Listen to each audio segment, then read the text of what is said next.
There are a variety of mechanisms of resistance to multiple myeloma, and in this particular case, the gentleman did well from December 2013 to 2015 on lenalidomide and dexamethasone combined, together with bisphosphonate use for his bone disease. By December of 2015, however, his IgA monoclonal gammopathy had returned, or increased I should say, and at the same time there was a decision made to increase his lenalidomide to 25 milligrams daily. Now, I think that was perfectly reasonable as a therapeutic choice on the basis that there may be a dose-response relationship with lenalidomide.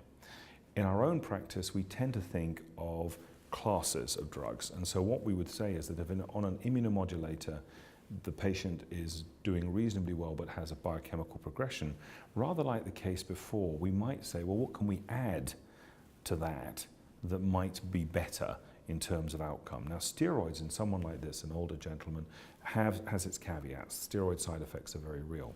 So the question would be, could you add, for example, a proteasome inhibitor to this platform? Or actually, with that biochemical progression that we've just described, could we switch to a more potent IMiD? And so a very reasonable choice, rather than increasing the dose of lenalidomide perhaps, would have been perhaps to have moved to a drug like pomalidomide in this gentleman. Because we know that when lenalidomide fails a patient, pomalidomide can salvage in the relapse setting at a rate of approximately at least a third. And then when you add an additional agent to that, the response rates are even better. So a reasonable strategy for this gentleman might have been move from lenalidomide to pomalidomide and add an additional agent if needed at the time of this initial progression back in December of 2015.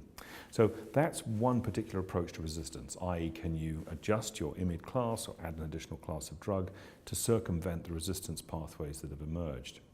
An emerging other approach to managing resistance in myeloma is the use of completely non-overlapping mechanisms of action, such as monoclonal antibodies, and even now the histone deacetylase inhibitor pathways and other small molecule strategies.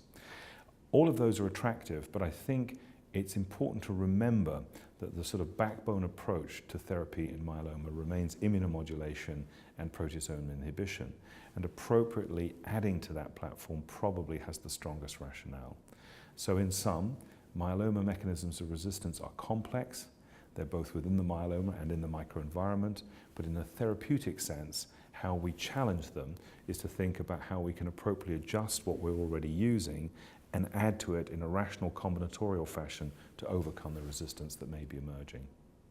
So in the context of thinking about our gentleman who's progressed in December of 2015, has his lenalidomide increased at the time of biochemical progression and appears to be functionally well otherwise, this is one definition of progression, so-called biochemical progression, where there is not necessarily a concomitant end organ injury associated with the rise in paraprotein. And that's a very important distinction, because obviously that's a patient in whom you have more time to make your choices, adjust your treatment and so forth. The other form of progression is not only a rise in M protein, but some end organ damage. And in our particular case, this gentleman in May 2016 does exactly that. Despite increasing his lenalidomide to 25 milligrams approximately 5 months before, he complains now of increasing bone pain, fatigue and weakness. And in fact, he's hospitalized for pneumonia. That's a classical clinical progression. It reflects both bone disease, hence his bone pain, fatigue because the disease burden is increasing, and then of course he has pneumonia. Pneumonia is a real signal that his myeloma is active. Why?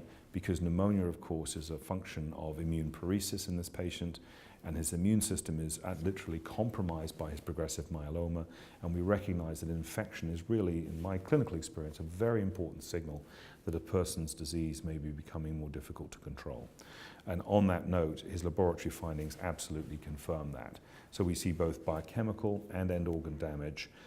Most importantly, in terms of the biochemical injury, we see a reduction in creatinine clearance, we see suppression of his albumin, and at the same time, now he has radiological evidence of progression. Furthermore, the team looking after him do the right thing. They do recheck his bone marrow, and they show that he does have a significant plasmacytosis. And in that context, additional treatment clearly indicated, and then you would move on to your next salvage regimen.